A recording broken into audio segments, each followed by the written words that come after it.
Good evening दोस्तों, मैं संदीप कुमार। मैंने आज आप सबके लिए लेकर के आया सर एक जबरदस्त एक मस्त टॉपिक। तो कंडीशन क्या देखो, सबसे पहली बात है ना सर कि हमेशा मेरा कोशिश रहता है ना सर कि आपकी आंखों में खुशियों का आंसू लाना है। और जब आपकी आंखों में जिस दिन खुशियों का आंसू आ जाएगा ना मेरे दोस्त, उस दिन आप अपने आप में समझ लेना कि आप सफल हो गए हो।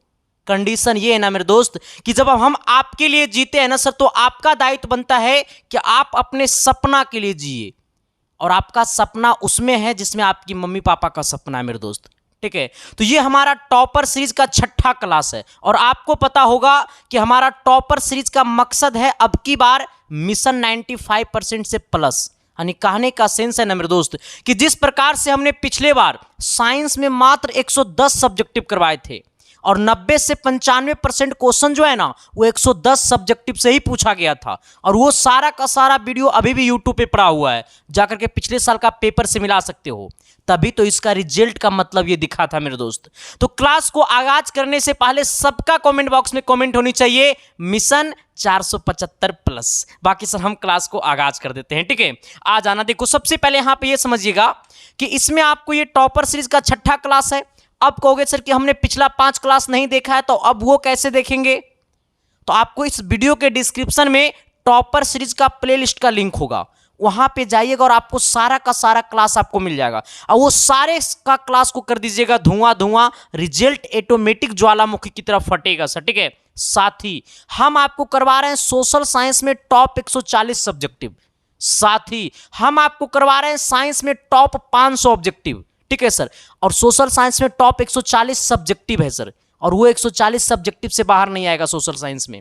तो वो तमाम क्लासेस हम आपके लिए लेकर के आ रहे हैं सर, सुबह को 7 बजे, शाम को 6 बजे, ठीक है सर। आइएगा। कहता है ना कि 101% गारंटी, यानी 101% कहने का मतलब है ना सर कि 1% क्वेश्चन जो अथवा में पूछा जाता है ना, वो अथवो वाला सवाल इसी से आएगा, ठीक है। हाँ चलिए सर, आपको हम क्लास को आगाज कर देते हैं।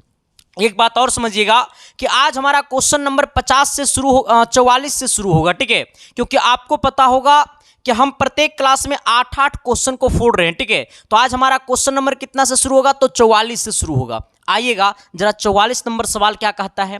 44 नंबर सवाल कहता है ना सर कि अब वास्तविक प्रतिबिंब और काल्पनिक प्रतिबिंब में अंतर स्पष्ट कीजिए। हमें बोला है कि वास्तविक प्रतिबिंब और काल्पनिक प्रतिबिंब में अंतर स्पष्ट कीजिए। सबसे पहले तो आपको यह समझना पड़ेगा सर कि वास्तविक प्रतिबिंब को पर्दे पे उतारा जा सकता है।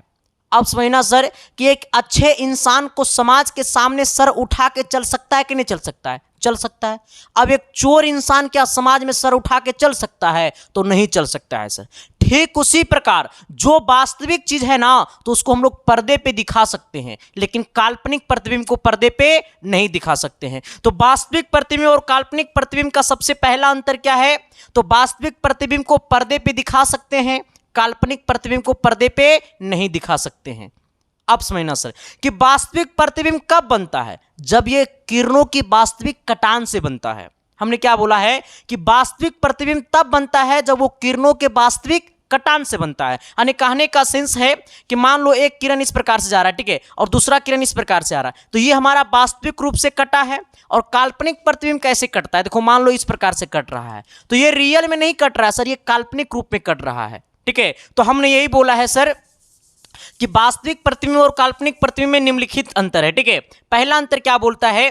कहता है यह किरणों के वास्तविक कटान से बनता है। वास्तविक प्रतिबिंब जो है वो किरणों के वास्तविक कटान से बनता है, यह किरणों के काल्पनिक कटान से बनता है। यानी कहने का सेंस है कि काल्पनिक प्रतिबिंब जो है वो किरणों के काल्पनिक कटान से बनता है, ठीक है। फिर क्या कहता है दूसरा अंतर कि यह प्रतिबिंब हमेशा उल्टा होता है। अब मेरी बातों को समझिएगा, वास्तविक प्रतिबिंब जो होता है ना, वास्तविक प्रतिबिंब जो होता है वो हमेशा क्या होता है? उल्टा होता है।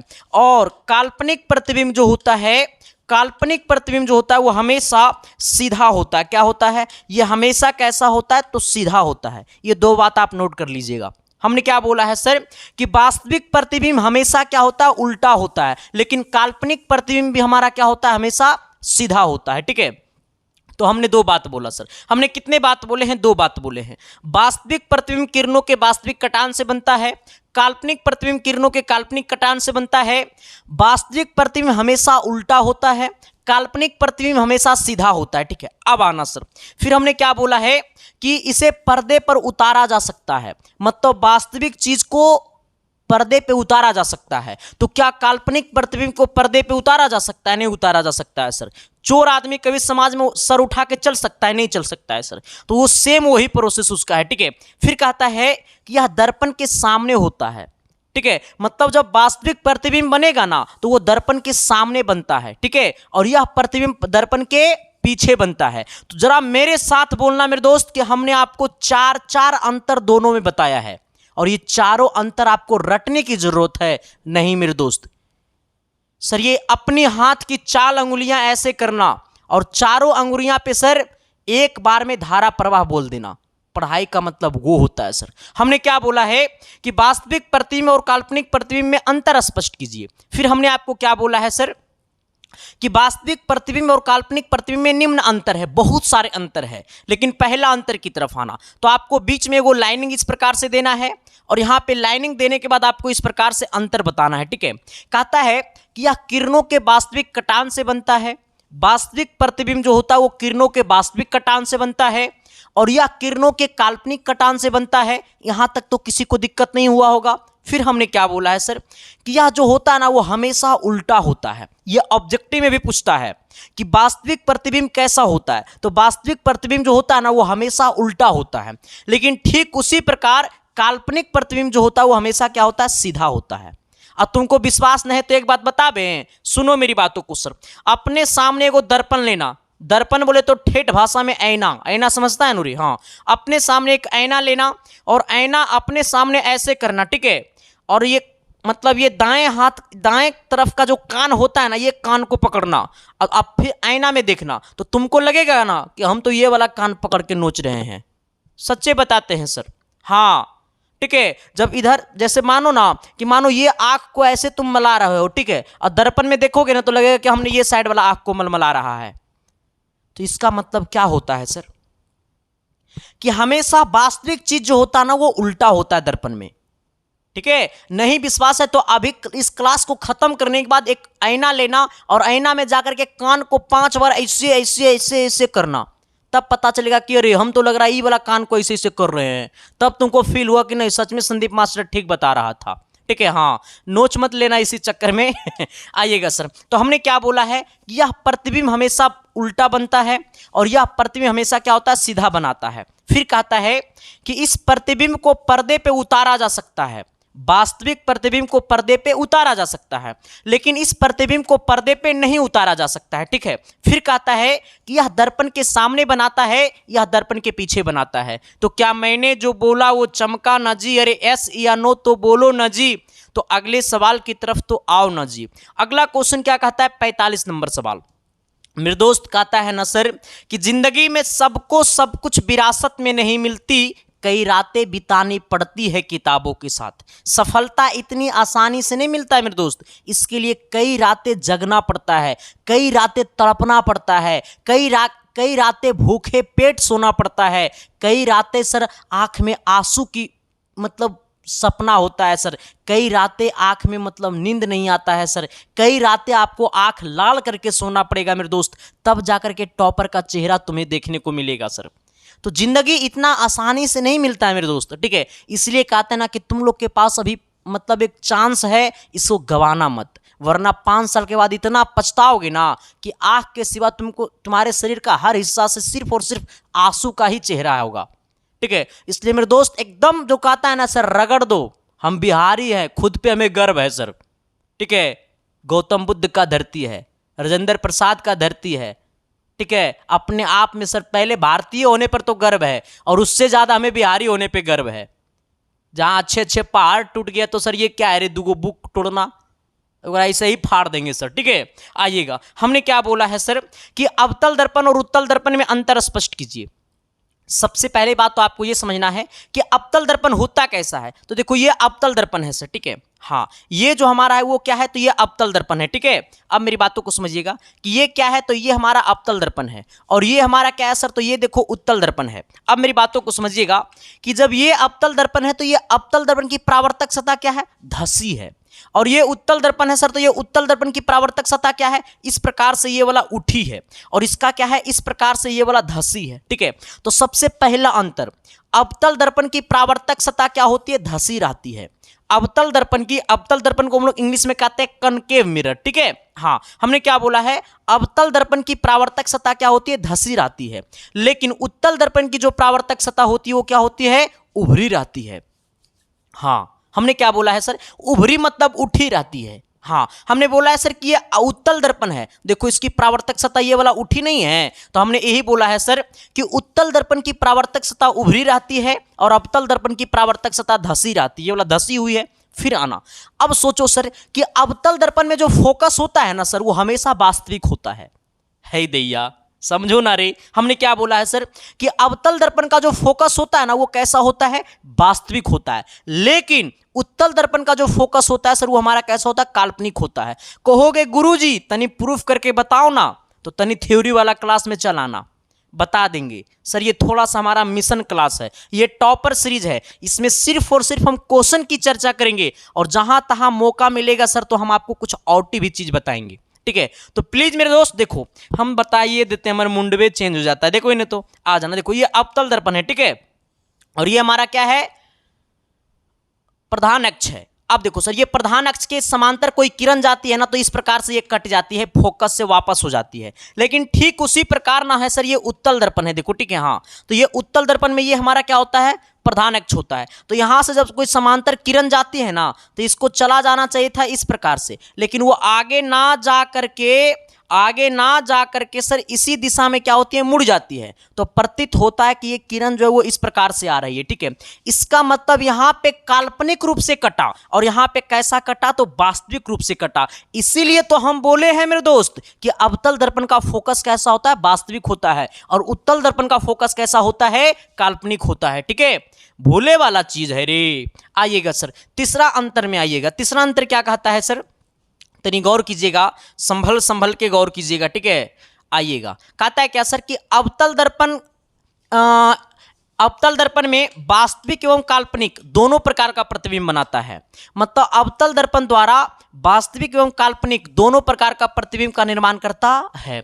मतलब अवतल दर्पण में वास्तविक प्रतिबिंब भी बनता है और काल्पनिक प्रतिबिंब बनता है। आप जरा बताना मेरे दोस्त, ये आप सबसे ये सवाल है कि अवतल दर्पण में वस्तु को कहां पे रखेंगे कि उसका प्रतिबिंब काल्पनिक बनता है। पूरे अवतल दर्पण में वस्तु को 6 जगह रखा जाता है, उसमें से एक ऐसा जगह है जहां पे वस्तु का काल्पनिक प्रतिबिंब बनाता है अवतल दर्पण में। जरा कमेंट बॉक्स में कमेंट करना, जिनका सही कमेंट रहेगा तो समझिएगा कि हम गिफ्ट में क्या देते हैं। आ जाना सर, आइएगा। इसका कहता है उत्तल दर्पण केवल काल्पनिक प्रतिबिंब का ही निर्माण करता है। उत्तल दर्पण में केवल और केवल काल्पनिक प्रतिबिंब का निर्माण होता है। अवतल दर्पण में वास्तविक और काल्पनिक दोनों प्रकार की प्रतिबिंब का निर्माण होता है। आइएगा चौथा नंबर, कहता है अवतल दर्पण द्वारा बना प्रतिबिंब वस्तु के आकार से बड़ा भी होता है, छोटा भी होता है, बराबर भी होता है। तो ये ऑब्जेक्टिव में पूछेगा सर कि कौन सा दर्पण में वस्तु से बड़ा प्रतिबिंब बनाता है, पूछेगा कि कौन सा दर्पण में वस्तु से बड़ा प्रतिबिंब बनाता है, तो अवतल दर्पण में वस्तु से बड़ा प्रतिबिंब बनाता है, वस्तु से छोटा प्रतिबिंब भी बनाता है, और वस्तु के बराबर आकार का भी प्रतिबिंब बनाता है। यह भी पूछेगा कि अवतल दर्पण में वस्तु को कहां पे रखेंगे कि वस्तु के बराबर आकार का प्रतिबिंब बनाता है। तो अवतल दर्पण में वस्तु को वक्रता केंद्र पे रखेंगे ना, तो उस वस्तु का बराबर आकार का प्रतिबिंब बनाता है और वक्रता केंद्र पे ही बनाता है। ठीक है, तो ये सब चीज पढ़ने का चीज है सर, जरा पढ़िएगा आप लोग। फिर कहता है कि उत्तल दर्पण द्वारा बना प्रतिबिंब वस्तु के आकार से क्या होता है, छोटा बनाता है। हमारा कहने का सेंस है ना सर कि उत्तल दर्पण में हमेशा छोटा प्रतिबिंब बनाता है, हमेशा छोटा प्रतिबिंब बनाता है, हमेशा छोटा प्रतिबिंब बनाता है। इसे नोट कर लेना, ठीक है। आइएगा, फिर कहता है कि इसे अभिसारी दर्पण भी कहते हैं। यानी कहने का सेंस है कि अवतल दर्पण का जो दूसरा नाम होता है ना, वो हमारा क्या होता है, अभिसारी दर्पण होता है, और उत्तल दर्पण का जो दूसरा नाम होता है वो हमारा क्या होता है, अपसारी दर्पण होता है। ठीक है, हमने क्या बोला है कि उत्तल दर्पण का जो दूसरा नाम होता है वो हमारा क्या होता है, अपसारी दर्पण होता है, और अवतल दर्पण का जो दूसरा नाम होता है वो क्या होता है, अभिसारी दर्पण होता है। यहां तक किसी को दिक्कत, परेशानी, तकलीफ, कष्ट है तो बता देना मेरे दोस्त, क्योंकि आपका कष्ट हो रहा है इसका मतलब हमें कष्ट हो रहा है, क्योंकि टीचर और बच्चे का संबंध जो होता है ना मेरे दोस्त, वो एकदम बेहतरीन संबंध है। मैं तो एक ही चीज कहूंगा ना मेरे दोस्त कि तुम मुझे प्यार दो, मैं आपको टॉपर का चेहरा दूंगा, ठीक है। और पिछले साल का भी रिकॉर्ड तोड़ना है तो जरा एक बार मेरे साथ आना और सभी कोई सच्चे दिल से बोलना, प्रेम से बोलना मेरे दोस्त, एकदम शिद्दत से और प्यार और मोहब्बत से बोलना। हमने क्या बोला है कि अवतल दर्पण और उत्तल दर्पण में निम्नलिखित अंतर है। पहला अंतर कहता है अवतल दर्पण की परावर्तक सतह धसी रहती है, लेकिन उत्तल दर्पण की परावर्तक सतह उभरी रहती है। एकदम बोलते चलना है सर, जहां पे बैठे हो वहीं से बोलना। कहता है अवतल दर्पण का फोकस वास्तविक होता है, ठीक उत्तल दर्पण का जो फोकस होता है वो हमारा काल्पनिक होता है। अगला कहता है सर कि अवतल दर्पण वास्तविक एवं काल्पनिक दोनों प्रकार का प्रतिबिंब का निर्माण करता है, उत्तल दर्पण केवल काल्पनिक प्रतिबिंब का ही निर्माण करता है। फिर हमने क्या बोला है कि अवतल दर्पण द्वारा बना प्रतिबिंब वस्तु के आकार से बड़ा भी होता है, बराबर भी होता है, छोटा भी होता है, ठीक है। लेकिन उत्तल दर्पण द्वारा बना प्रतिबिंब वस्तु के आकार से छोटा बनाता है, ठीक है।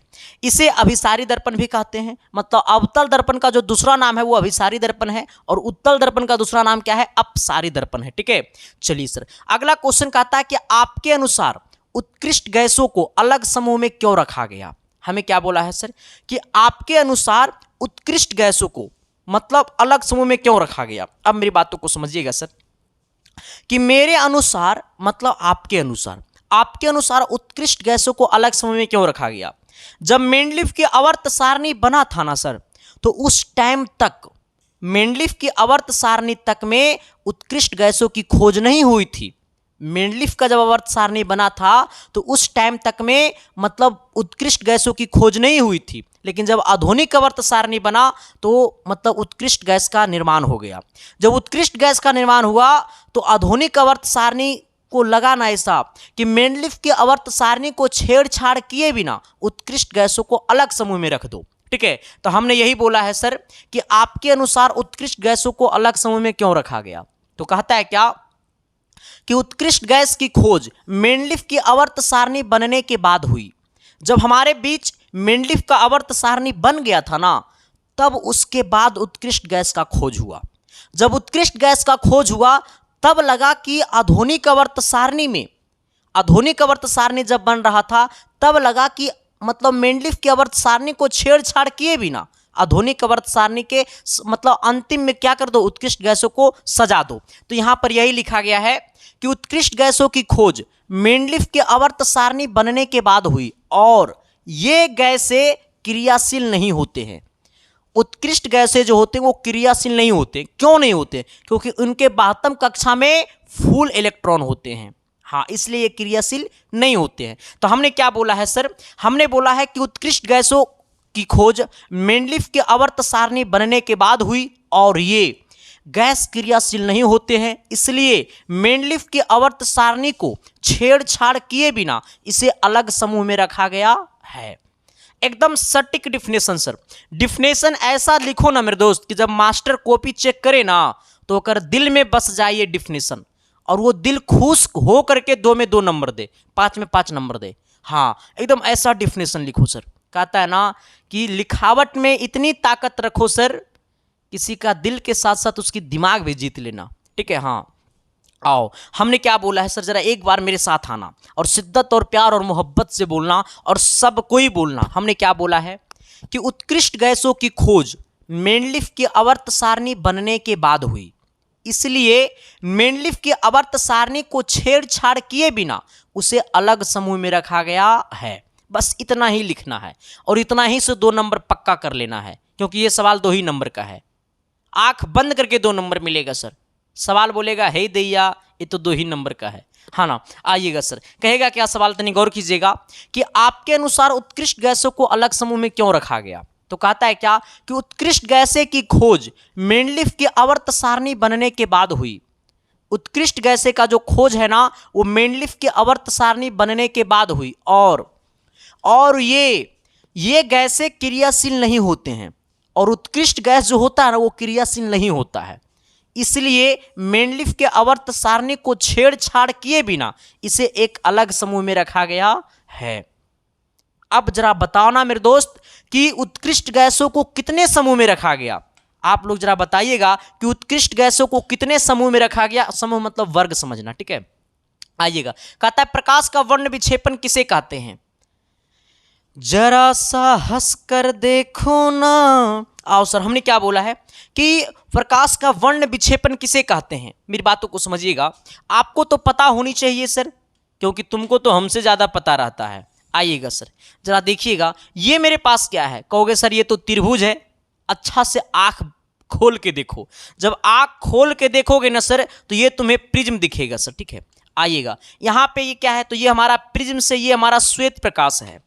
जब प्रिज्म से होकर के श्वेत प्रकाश जाती है तो इसको चला जाना चाहिए था इस प्रकार से सीधे, लेकिन ये सीधे ना जाकर के थोड़ा सा ऐठ गया। ठीक है, और ऐठने के बाद ये 7 रंगों क्या किया, 7 रंग का निर्माण किया। कितने रंग का निर्माण किया, 7 रंग का निर्माण किया। और जहां पे 7 रंग बनाया उसको हम सब ने नाम दिया स्पेक्ट्रम। क्या नाम दिया, स्पेक्ट्रम। ठीक है, अब समझना सर, उसका हमने नाम क्या दिया, स्पेक्ट्रम। और सबसे ऊपर वाला जो रंग है वो क्या, हमारा लाल है। और सबसे अधिक मात्रा में जो विचलित करने वाला रंग है वो क्या है, बैगनी है। तो ये भी पूछेगा कि प्रिज्म में सबसे ज्यादा विचलित करने वाला रंग कौन सा है, तो बैगनी है।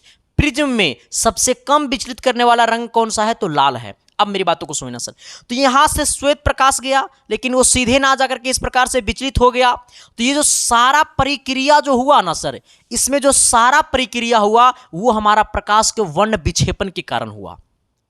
ये जो पूरा खेल हुआ ना, पहले श्वेत प्रकाश था, श्वेत प्रकाश के अंदर श्वेत प्रकाश जो था वो 7 रंगों में विभक्त हो गया।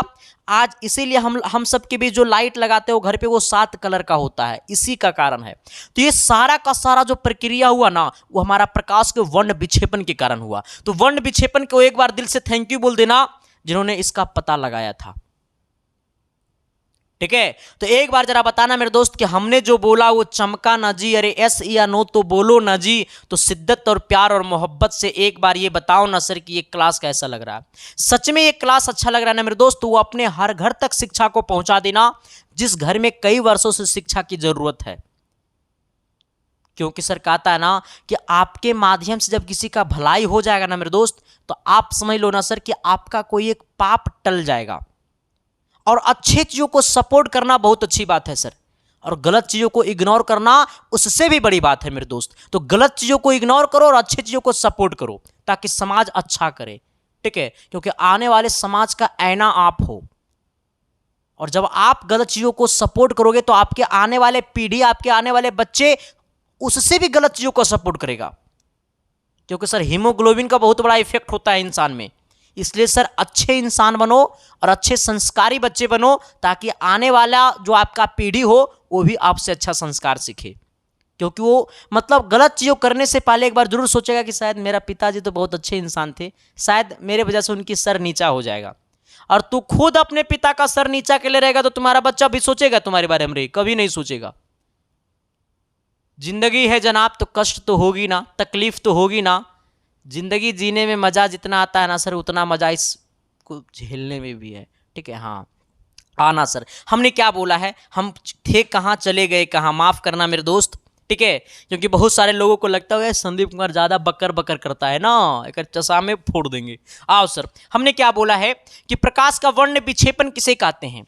आइएगा, हमने क्या बोला है कि जब किसी प्रिज्म से श्वेत प्रकाश जाती है और 7 रंगों में विभक्त हो जाती है, वो सारा का सारा प्रक्रिया जो है, वो खेल जो है, वो हमारा प्रकाश के वर्ण विक्षेपण के कारण है। ये हमारा क्या है सर, तो ये जो हमारा है ना वो आपको प्रिज्म है। अब कहोगे सर कि प्रिज्म क्या होता है, तो प्रिज्म जो होता है ना मेरे दोस्त, वो प्रिज्म में आपको टोटल 5 सतह होता है। प्रिज्म में कितने सतह होते हैं, 5 सतह होते हैं। जहां पे 3 गो जो सतह होता है ना वो आपको आयताकार सतह होता है, और 2 सतह जो होता है ना सर वो हमारा क्या होता है, त्रिभुजाकार सतह होता है। हमने क्या बोला है मेरे दोस्त, हमने बोला है कि प्रिज्म जो है वो 5 सतहों से घिरा हुआ है, जिसका 3 सतह जो होता है वो आयताकार होता है और 2 सतह जो होता है वो त्रिभुजाकार होता है। तो ये आपके ऑब्जेक्टिव में पूछेगा कि प्रिज्म कितने सतहों से घिरा हुआ है, तो प्रिज्म 5 सतहों से घिरा हुआ है, जिसमें 2 गो त्रिभुजाकार होता है और 3 गो आयताकार होता है। चलो 3 गो ऑब्जेक्टिव तो यही बता दिए, जल्दी जल्दी शेयर करो।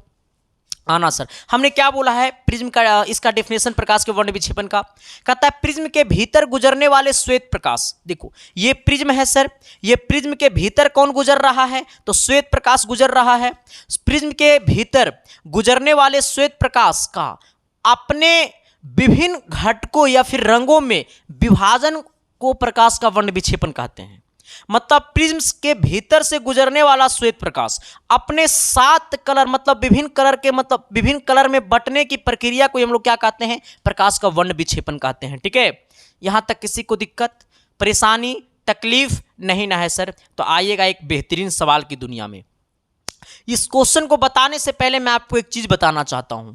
शायद जो आपकी आंखों में सपना है, और शायद वो हर मजदूर का बेटा, वो हर किसान का बेटा, वो हर रिक्शा चालक का बेटा, वो हर छोटे बिजनेसमैन का बेटा, वो हर बिहार के घर में एक सपना होता है कि शायद मेरा बेटा टॉपर बन जाए। क्योंकि जिस दिन आप टॉपर बन जाओगे ना मेरे दोस्त, तो आपकी मम्मी पापा का उम्र ना सर 10 साल बढ़ जाएगा। क्योंकि वो पूरे 1 साल आपको टॉपर होने से वो पूरे समाज में, पूरे गांव में, पूरे अपने एरिया में वो छाती चौड़ा करके घूमेंगे, ताकि क्यों? क्योंकि उनको अपने बच्चे पे गर्व होगा मेरे दोस्त। तो इंसान ऐसा बनो ना कि अपनी माता पिता का उम्र 20 साल बढ़ा दो।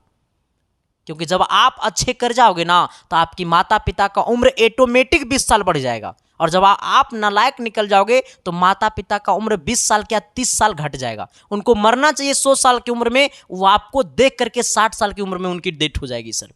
लेकिन मैं तो कहूँगा ना मेरे दोस्त, एक अच्छे इंसान बनो, ताकि आपको देखकर समाज सीखे, आपको देखकर आने वाला पीढ़ी बदले। ठीक है, क्योंकि हमेशा से इंसान की कोशिश रहनी चाहिए कि इस धरती पे तो कोई आया है तो रहने के लिए नहीं आया है, जाना तो सबको एक दिन है। लेकिन ऐसे शख्स बन करके चले जाना कि आप रहो या ना रहो धरती पे, लेकिन आपकी सारी पहचान जो होगा उस धरती पे छुपा हुआ रहना चाहिए। और आप ऐसे दिल में राज कर लो लोगों को कि आप सब चीज से निकल सकते हैं, लेकिन किसी के दिल से नहीं निकल सकते हैं। ठीक है, बाकी सर आपकी मर्जी। मेरी बात अच्छा लगा तो बहुत बहुत ठीक है, और नहीं अच्छा लगा तो कूड़ा में फेंक देना हमारी बात को। ठीक है, लेकिन 10 साल के बाद याद करना कि संदीप मास्टर ठीक है बोल रहा था। ठीक है, आइएगा सर। देखो अभी जो है ना सर, आपको पीडीएफ नोट्स का बहुत ज़्यादा डिमांड है सर। ठीक है, और शायद बच्चे से ज़्यादा टीचर लोग का डिमांड है पीडीएफ नोट्स का। और इसलिए डिमांड है मेरे दोस्त, क्योंकि मैंने पिछले 2 सालों से जो हमने रिजल्ट दिया है वो आपके प्यार की वजह से, आपकी सपोर्ट की वजह से, आपकी सहयोग की वजह से। क्योंकि आप हम पे विश्वास करते हैं, तब हम आपके लिए कुछ कर पाते हैं। ठीक है, क्योंकि आपके प्यार में इतनी ताकत है ना मेरे दोस्त कि मैं बता नहीं सकता हूँ। ठीक है, और शायद मेरे दोस्त हमें लगता है कि अगर मैं दिन भर में, पूरे दिन में अगर 50 पीडीएफ सेल करता हूँ, तो उसमें 10 गो टीचर ही पीडीएफ हमारा खरीदते हैं। सोचो सर कि पीडीएफ की कितना भारी डिमांड है। ठीक है, तो आपको ये पता होनी चाहिए सर कि ये सब जो आपको हम यहाँ पे भी पढ़ा रहे हैं ना, वो सारा का सारा आप लोग यूट्यूब से लिख लीजिएगा। और जो लोग यूट्यूब से नहीं लिखिएगा, काम कोढ़ ही है। ठीक है, जिनको लगता है कि है पीडीएफ मिल जाता था और मजा आ जाता, लेकिन हम तो कहेंगे अगर आप यहाँ से लिख लोगे ना तो उससे भी ज़्यादा मजा आ जाएगा। क्योंकि एक बार हम पढ़ाते हैं, एक बार तुम लिख लेना तो और मजा आ जाएगा। ठीक है सर। हाँ, तो हम आपके लिए क्लास 10th की ऑल सब्जेक्ट का पीडीएफ नोट्स लेकर के आए हैं, और सारा का सारा एकदम टाइपिंग किया हुआ है जिस प्रकार से ये सब है। और सारा का सारा क्वेश्चन मेरे लैंग्वेज में है मेरे दोस्त। एकदम क्वेश्चन को देखोगे तो तुम दीवाने हो जाओगे। जब उस पीडीएफ नोट्स को पढ़ोगे ना सर, तो वो पीडीएफ नोट्स में तुम्हें क्वेश्चन का चेहरा नहीं दिखेगा, उस पीडीएफ नोट्स में तुम्हें टॉपर का चेहरा दिखेगा। क्योंकि पीडीएफ नोट्स में इतनी ताकत है, एनर्जी है, जोश है, जुनून है। ठीक है, वहां पे आपको मिलेगा ऑल सब्जेक्ट का पीडीएफ नोट, चाहे साइंस हो, चाहे सोशल साइंस हो, चाहे हिंदी बुक या ग्रामर हो, चाहे संस्कृत बुक या ग्रामर हो, चाहे इंग्लिश बुक या ग्रामर हो। सिर्फ मैथ और नॉन हिंदी का नहीं है, क्योंकि ये सब चीज आपको यूट्यूब पे पढ़ने का चाहिए, तो आप इसको पढ़ लीजिए। ठीक है, तो अब इसको लेना कैसे है सर? साथी जो हम आपको साइंस में टॉप 150 सब्जेक्टिव करवा रहे हैं, सोशल साइंस में टॉप 140 सब्जेक्टिव करवा रहे हैं, वो तमाम क्लासेस का जो पीडीएफ नोट्स है ना, वो आपको उम्मीद व्हाट्सएप ग्रुप में मिलेगा। ठीक है, तो वो आपको उम्मीद व्हाट्सएप ग्रुप में ज्वाइन कैसे करना है? तो आपके सामने एक नंबर दिखाई दे रहा होगा 7295047337। आपको उसी नंबर पे पेमेंट कर देना है सर। उसी नंबर पे आपको पेमेंट कर देना है मात्र 199 रुपया। क्या कम कर दें? चलो कम कर देते हैं सर, मात्र 150 रुपया कर दो। अब इससे ज़्यादा कम नहीं कर सकते हैं, और ये ऑफर आपको 1-2 दिन तक रहेगा। ठीक है, ज़्यादा दिन तक नहीं रहेगा। ठीक है, हाँ, तो मात्र 150 रुपया आप इस पर पेमेंट कर सकते हैं, और आप उम्मीद व्हाट्सएप ग्रुप में ज्वाइन हो सकते हैं। जैसे उम्मीद व्हाट्सएप ग्रुप में ज्वाइन होइएगा, मिनट भर के अंदर में आपके पास सारा का सारा पीडीएफ सेंड कर दिया जाएगा। बाकी आप मजे मजे में पढ़ते रहना, सिलेक्शन को 4 चांद लगाते रहना। ठीक है, कहोगे सर कि पेमेंट क्या क्या करेंगे? तो गूगल पे, फोन पे, पेटीएम, आप किसी से भी पेमेंट करवा सकते हो। वो पेमेंट करवा करके उसका स्क्रीनशॉट ले लेना, और उसका स्क्रीनशॉट आपको उसी व्हाट्सएप नंबर पे भेज देना है। ठीक है। और मैसेज में ले देना है कि मुझे उम्मीद व्हाट्सएप ग्रुप में ज्वाइन कर दीजिए। मिनट भर के अंदर में आपको ज्वाइन कर दिया जाएगा, बाकी आप मजे मजे में पढ़ते रहना, ठीक है। आओ हम लोग आते हैं अपनी दुनिया में सर, ठीक है। मेरी दुनिया तो औरों की दुनिया से क्या है, अलग है, ठीक है। कहता है क्या सर कि धोने का सोडा एवं बेकिंग सोडा के दो उपयोग, प्रमुख उपयोग बताएं। हम ये क्वेश्चन बता चुके हैं सर, ठीक है। धोने का सोडा और बेकिंग सोडा का दो प्रमुख उपयोग बताएं। लेकिन मेरे दोस्त हम आपसे एक सवाल करेंगे कि आप जरा बताना कि धोने का सोडा का सूत्र क्या होता है। जल्दी से जल्दी बताना। आप जरा बताना सर कि बेकिंग सोडा का सूत्र क्या होता है। और ये जवाब सबका कमेंट बॉक्स में कमेंट आनी चाहिए सर, आपको है मेरा कसम, क्योंकि ये आपको ऑब्जेक्टिव में पूछता है, ठीक है। आइएगा सर, हमने क्या बोला है कि धोने का सोडा और बेकिंग सोडा का दो उपयोग बताएं। पहला हम आपको बताते हैं धोने का सोडा का उपयोग। धोने का सोडा का उपयोग, पहला उपयोग क्या है कि इसका उपयोग घरों में सूती कपड़ों की साफ सफाई के लिए होता है। धोने का सोडा का जो उपयोग है ना सर, वो घर में सूती कपड़ों को साफ सफाई करने में होता है। दूसरा, इसका उपयोग कांच, साबुन, कागज उद्योग में किया जाता है। जहां पे कांच का मतलब शीशा का उद्योग है, साबुन का उद्योग है, कागज का उद्योग है, वहां पे हमें क्या किया जाता है, तो धोने का सोडा का प्रयोग किया जाता है। फिर कहता है कि बेकिंग सोडा का उपयोग बताएं। बेकिंग सोडा का क्या उपयोग है, कहता है कि इसका उपयोग सोडा अम्ल बनाने तथा अग्निशामक में किया जाता है। इसका उपयोग जो है ना सर, वो सोडा अम्ल बनाने में तथा अग्निशामक के रूप में किया जाता है। फिर कहता है कि इसका उपयोग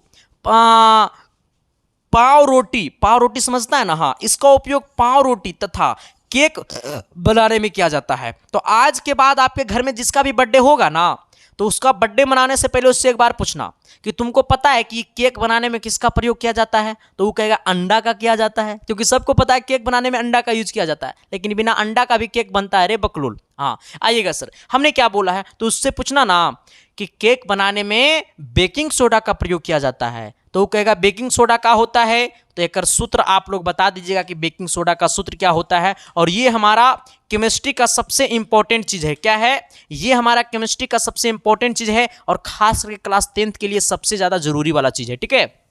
आइएगा अगला क्या कहता है सर, हमने क्या बोला है कि बेकिंग सोडा और धोने का सोडा का दो उपयोग बताएं। पहला उपयोग क्या है सर कि इसका उपयोग मतलब सोडा अम्ल बनाने में तथा अग्निशामक के रूप में किया जाता है। इसका उपयोग पाव रोटी में भी किया जाता है, पाव रोटी का उद्योग में किया जाता है।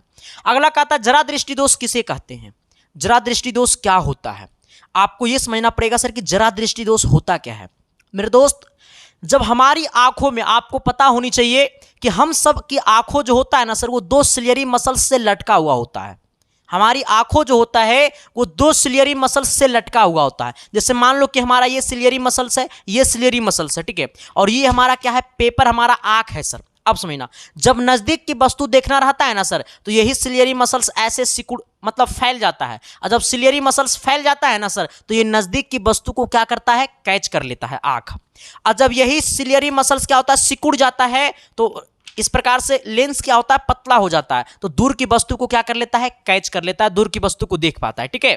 लेकिन आप खाओगे एगी मैगी अर्गर बर्गर ईजा पिज्जा आस्ता पास्ता, तो सिलियरी मसल्स का काम करना बंद करना चाहिए 60 साल में, तो आपका सिलियरी मसल्स काम करना बंद कर देगा 30 साल में।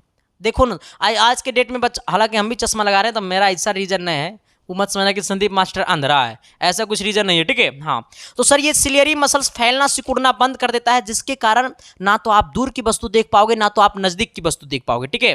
जब सिलियरी मसल्स, ये दोनों मसल्स फैलना सिकुड़ना बंद कर देता है, तो रेटिना जो है वो ना तो दूर की वस्तु देख पाता है, ना तो नजदीक की वस्तु देख पाता है। तो ऐसे केस में जरा दृष्टि दोष उत्पन्न होता है आपकी आंखों में। तो अब समझना सर कि ये कब होता है, तो ये जो होता है ना वो बुढ़ापे में होता है, ठीक है।